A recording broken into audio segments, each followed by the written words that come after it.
Well, hello there my dear friends, welcome back to the Scott Ree Project. Now today I am going to show you how to make the ultimate venison casserole or venison stew, whatever you would like to call it. Now I did a version of this, a video 4 years ago, very low def, didn't have the lighting, the camera or the microphone, so I thought it needed a revisit.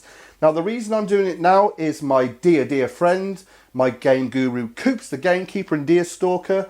He runs a shoot and I have been catering for the guns and the beaters. I've been doing breakfast, lunch and dinner. How cool. Anyway, this weekend just gone, I did this wonderful venison casserole, and to say it went down a storm is an understatement. So I thought I would show you how it's done. But before we do that, here's a couple of pictures. One of me and that handsome bugger Coops. Check out his bowler hat. And then when they're all sat down, all the guns and beaters having their dinner, I fed all these people. Check this out. Anyway, without further ado, let's get on and cook this. Looks a lot of ingredients, looks complicated, but I'm telling you, this is simplicity itself. So what have we got then? We've got about a pound and a half of diced venison. Nice big chunks. They will shrink a bit when we stew them down. Obviously, I'm going to dust these in. Got to be Coleman's, some flour, some salt and pepper. I've got a lovely, believe it or not, British red wine. Also, keeping it real, British cold pressed rapeseed oil. I've got some OXO for the stock. I'm going to show you a little trick with that. And obviously my carrots, my onions, my mushrooms, some parsley. You don't want them too small. You don't want them to disappear in the sauce. Also some bacon. Now when I did this for the shoot, I used big thick pieces of gammon and I managed to get this beautiful cooking bacon. What we need to do is have decent sized chunks. Again, we don't want to lose that in the sauce. So the first thing we're going to do then is get a bag. We're going to put some flour in, some Coleman's, some salt and pepper, and we're going to coat these lovely chunks of muntjac in the resulting seasoning blend. So like I said, very simple. Eyeball this, don't want to go too mad. I suppose, what, a couple of tablespoons of flour. Got to be Coleman's, what, a tablespoon. I mean, you haven't got to use the mustard, by all means just use the flour. Just use the salt and pepper. My God, I can't speak. Put your teeth back in, boy. So, get our pepper in. Some nice sea salt. Very simple. This method I use for every single stew, every single casserole. Not only does it thicken the gravy, but it helps to caramelise our meat. So couldn't be easier. In the bag, trap a bit of air, so you've got room to manoeuvre, and pretty much give it a shake. Bob's your uncle, Fanny's your aunt, and you're left with these beautiful or evenly coated pieces of venison. Right, over to the stove then. We're going to get the pan on, get some rapeseed oil in there, and we're going to start browning these, get a nice caramelisation on. And we need to get a good caramelisation. It's all flavour. Right, you get the gist. Let's do it. So just getting some heat under my pan, a good glug of this cold pressed extra virgin rapeseed oil. Just look at the colour of it. Absolutely superb. It's British. It's on par with olive oil. Don't tell anybody. It's better than olive oil. Anyway, we get some heat into that oil, and then what we're going to do is start to slowly brown off these beautiful chunks of venison. Now you just want to shake the excess off, so you've just got a lovely coating. Something I like that bad boy. So a great tip then is when you want to brown some meat, if you put the one at 12 o'clock and just gently move around the pan, not putting too many in. You do not want to take the heat out of that pan. That way you won't get a caramelisation. You'll just start basically poaching it and it will turn out a horrible grey colour. So just like that. I'm going to put a couple in the middle. Then what you do is you leave them a few minutes and you turn them one at a time, the same order you put them in, and I guarantee you they will all be lovely and brown at the same time. Clever, isn't it? So you want to get a really nice dark caramelisation on this, bearing in mind the order we put them in. Look at that. And if you turn them in the same order you put them in, they will all look pretty much the same. Really spend your time on caramelising the meat. Do not be scared to take it really brown. It's all flavour, and all that's left in this pan here, it's pure gold. That will give you the depth of flavour, will only improve the casserole. So just get that last batch in. Same principle every time, the clock method, just round. And if you're short of a bit of oil, go mad, add a bit. Golden brown. Right, after we've done that, I just want to prepare the bacon, so I'll give that a quick wipe. Like I said, nice big chunks. So we're looking for something like that. Again, we're building up layers of flavour, and we want to be able to taste this bacon. We don't want to lose it in the sauce. I'm even going to leave the fat on, get that nice and crisp. And that, I think, is enough bacon. So we've caramelised our venison. Next we want to do the same with our bacon. Get it nice caramelised, start crisping it up. But I am going to show you a life tip with the ubiquitous OXO cube. Now we all know what a ball ache it is to get into these. Let me show you a simple trick. So what you do is you unfold it, the 4 folds. It's so easy, but it is genius. And then put it down on the board. Put your palm on top of it, loosen it off, and there you have this package. Very simple. Then just unpeel it. Look at that. Hey? It's genius. Absolute genius. Who'd have known? And hands up, who has been doing it wrong for years? Me? 4 corners peeled. Down on the counter, give it a shufty. Couldn't be easier. Look at that. Hey, that is a life skill, baby. I'm just taking the heat out of that pan, taking out the bacon, then in with our carrot and our onion. We want to just gently saute these, soften them up, and what that does is sweetens them up.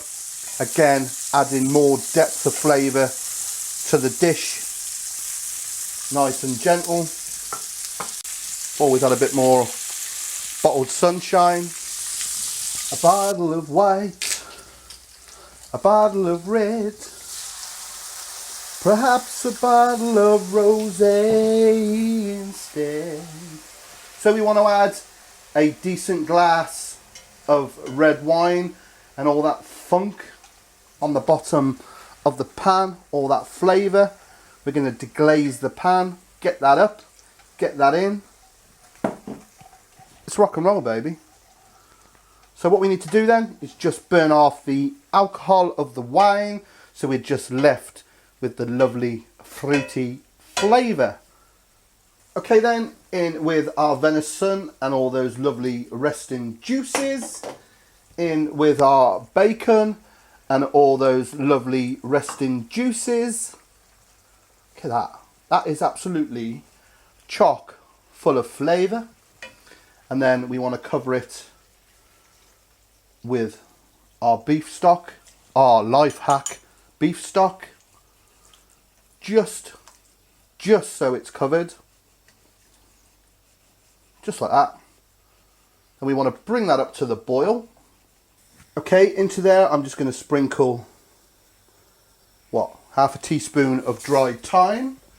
Now I'm not going to check and season with salt. I'll do that when it's nearly cooked. Obviously the salt in the bacon, but I am going to whack in quite a bit of pepper, and then my American friends, Worcestershire sauce.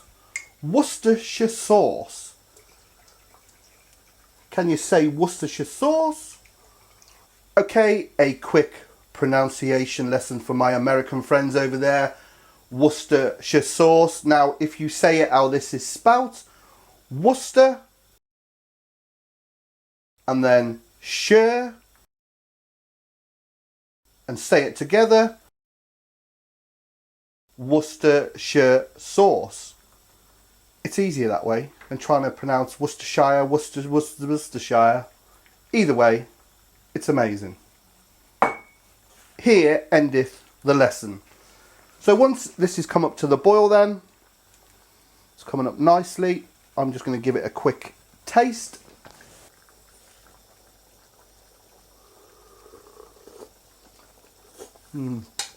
Oh yeah.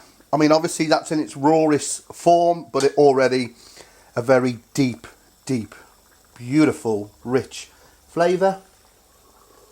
And that is coming from all those caramelised bits of meat on the bottom. Absolutely superb. Now, two ways we can cook this. Obviously, we put the lid on. You could put it in a real low oven, about a Gas-Smart 2 or 3. I'll put the conversion up there for about 2 hours, or you can do it on the stove top, which is what I'm going to go for. So we're going to turn the heat right down, get it on a smaller ring, just rest the lid on gently, and then again cook it for an hour and a half to 2 hours. But that is looking pretty spectacular, my friends.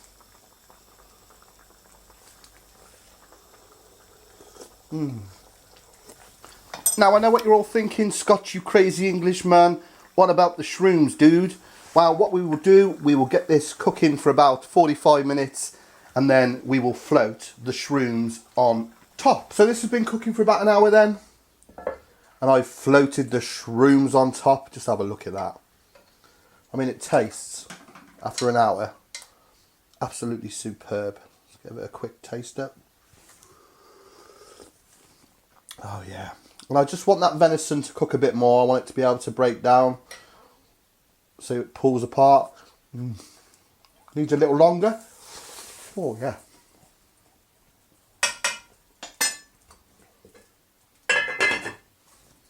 So just to finish this off then, I want to thicken it up a little.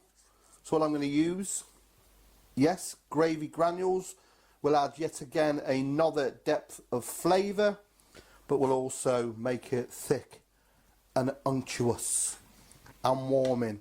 This is proper winter food, rib sticking, fantastic dish.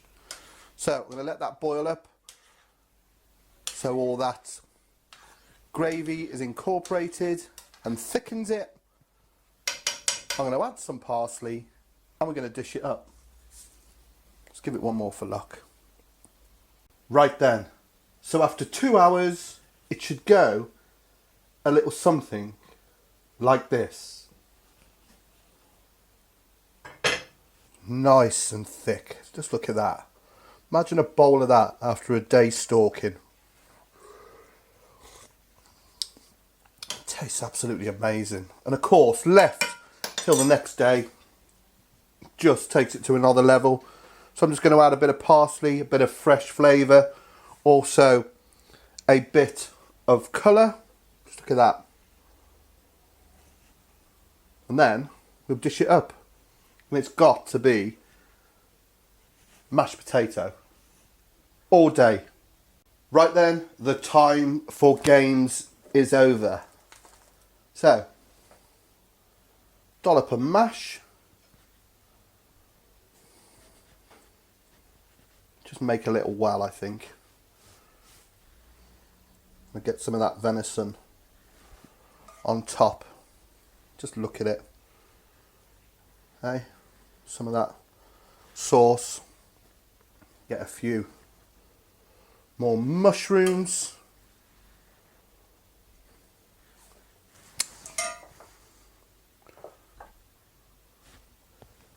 Just a little bit more colour. And there you have it. My venison and red wine casserole. Beautiful. Okay, I'm going in. First of all, let's check that venison with a spoon, look. Hey?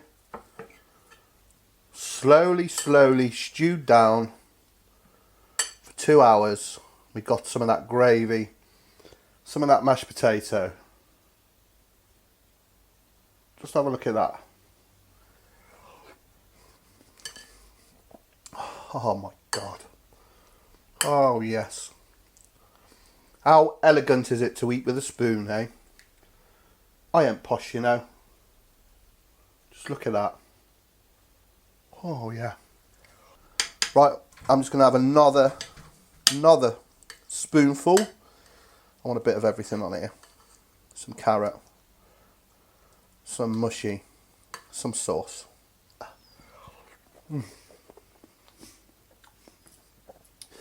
Okay, so I've got my son's mate here, Vic. Vic, have a go on this, son. I will do. You need a bit of everything in there, my man. I will. Get a bit of sauce. Get a bit of mash bow. Get a bit of mitt. What's that like? That's gorgeous. You know what it is, dude? Yeah.